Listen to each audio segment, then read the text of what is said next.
তো বাইনামা ইয়াজুরু ইজারাহু মিনাল খয়লা, এক সময় জনৈক ব্যক্তি তার লুঙ্গি কি করছিল, ঘষ্টাচ্ছিল অহংকার বশত, অহংকারের কারণে।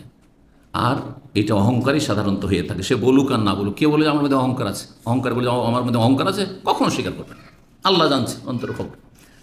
খোসেফা বেহি, কে তাহলে অহংকারী নয়? যার অনিচ্ছাকৃত প্যান্টটা নিচে নেমে গেছে, যাদের পেট বড় থাকে বিশেষ করে, হ্যাঁ, অথবা ধরেন প্যান্টের ফিতা ঢিলা হয়ে গেছে আর তারপরে নেমে গেছে, লুঙ্গি যে বাঁধা ছিল মোড়া এখানে, সেটা ঢিলা হয়ে গেছে আর অনিচ্ছাকৃত অজান্তে নিচে নেমে গেছে, এইটার উপর ধরবে না, কারণ এটা অনিচ্ছাকৃত হয়েছে। কিন্তু আপনি জুব্বা বানাবেন ইচ্ছে করে, লম্বা করে, লাগবে 56, যেমন আমার লাগে 56, আমি বানাবো 58 করে, আর বলবো যে আমি তো, আমার মধ্যে অহংকার তো নাই, চলবে না? না, ওটাই চলবে না। কেন বানাইলাম তাহলে আমি লম্বা করে? তো বলছেন যে সে অহংকারবশত তার লুঙ্গিকে মাটিতে ঘষ্টাচ্ছিল টাকনার নিচে। খোসেফা বেহি, আল্লাহ তার ওপর রাগান্বিত হলেন, ক্রোধ হলেন। তাহলে কাজটি হারাম, কাজটি মকরু নয়, অপছন্দনীয় নয়। আল্লাহ তাকে মাটিতে ধসিয়ে দিলেন, ভূমিকম্প হয়ে গেল, মাটিতে ধসতে শুরু হইল। শুধু এইটিও অপরাধ ছিল না, সে অহংকারের সাথে, জমকের সাথে সে যাচ্ছিল আর সে আল্লাহর আরো হক আদায় করেনি। কেউ কেউ বলেছে এটি হচ্ছে কারণের উদ্দেশ্য হচ্ছে এই ব্যক্তিকে কারণ, সেও হইতে পারে, আবার কারণ ছাড়াও অন্য যুগে কেউ হইতে পারে, সেও হইতে পারে। ফাহুয়া ইয়াতাজালজালু ফিল আরদে, সুতরাং সে মাটিতে ধসতেই আছে বা ধসতেই থাকবে ইলা ইয়াউমিল কিয়ামা, কিয়ামত পর্যন্ত। কারণ তাই ফাখাসাফনা বিহি ওয়া বিদারিহিল আরদ, সূরা কাসাসে আল্লাহ বলছেন কারণের ঘটনা বর্ণনা করে, ইন্না কারুনা কানা মিন কওমে মুসা, কারণ মুসা আলাইহিস সালামের আত্মীয় ছিল, সম্প্রদায়ের ছিল। ফাবাগা আলাইহিম, কিন্তু সীমালঙ্ঘন, জুলুম, অত্যাচার, আল্লাহর হক নষ্ট করলো, মানুষের হক নষ্ট করলো, আর পয়সার অহংকারে সে ফেটে পড়লো যখন আল্লাহর হক ধন সম্পদ আদায় করলো না। আর বলে এটা আমার বিদ্যা বুদ্ধির বলে, ব্যবসা বাণিজ্য, হ্যাঁ আমার, হ্যাঁ জ্ঞান গরিমার বলে, এইরকম কথা যখন মানুষ ভাবে তখন আল্লাহর গজব ধরে নেয়। এটা হচ্ছে অহংকার। আল্লাহর দান, আপনি সারা দুনিয়ার মালিক হয়ে যান, কিন্তু আল্লাহর দান, আমি যতই বড় আল্লামা হয়ে যাই, আল্লাহর দান, তাহলে আল্লাহ নিয়ামত চিনাবেন না।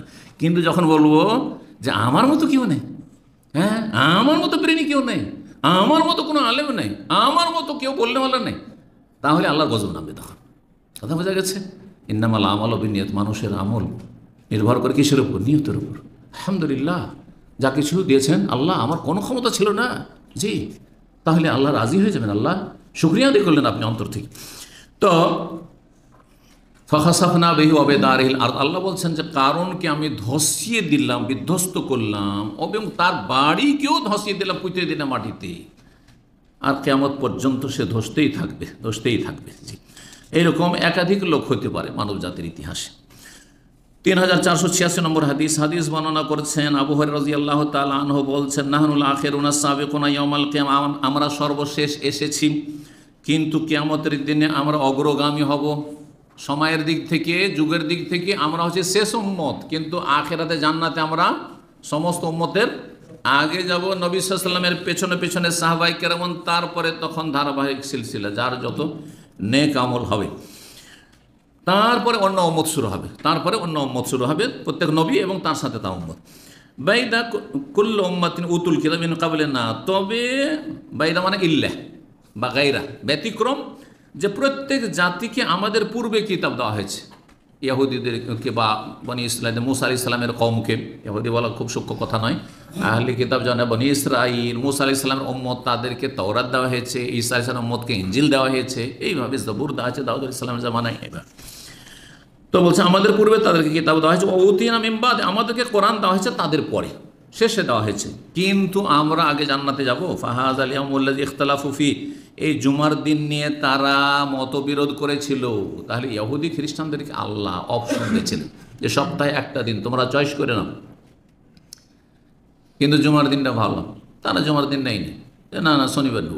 ইহুদিরা শনিবারকে চয়েস করলো, খ্রিস্টানরা বলে ওরা শনিবার নিয়েছিল, আমরা রবিবার নেব। হ্যাঁ, নবী সাল্লাল্লাহু আলাইহি ওয়াসাল্লামকে আল্লাহ তখন জুমার দিন, কারণ আল্লাহ চেয়েছিলেন জুমার দিন দিতে, সবচাইতে শ্রেষ্ঠ উম্মতকে সবচাইতে শ্রেষ্ঠ দিন আল্লাহ দিয়েছেন, সপ্তাহের সৈয়দুল আইয়াম, এবং সাপ্তাহিক ঈদ। একটি হাদিসে রয়েছে যে সাপ্তাহিক ঈদ বলা যেতে পারে এটিকে, এই অর্থে যদি তৃতীয় ঈদ কেউ বলে তাহলে সেটা হচ্ছে ইয়ামুল জুমা, ঈদুল ফিতর, ঈদুল আযহা, আর প্রত্যেক জুমা জুমা হচ্ছে ঈদ, এটা সাপ্তাহিক বাৎসরিক নয়। জি, আর মিলাদুন্নবীর ঈদ এটি বেদাত ঈদ, গোমরাহি জাহান্নামে যাওয়ার কাজ। জি, এটি জান্নাত যাওয়ার কাজ নেই, কারণ নবী সাল্লাল্লাহু আলাইহি ওয়াসাল্লাম করেননি, তার সাহাবীরা করেননি, আবু হানিফা, শাফি, মালিক, আহমদ করেনি। সুতরাং আপনি নিজেকে হানাফি বলবেন আর আবু হানিফা করলেন না আপনি করবেন, হানাফি থাকবেন, আর কেমন কথা হইল? নবীর উম্মত থাকবেন, বোঝার চেষ্টা করুন, কমপক্ষে অন্তত হানাফি মযহাব তো রক্ষা করুন।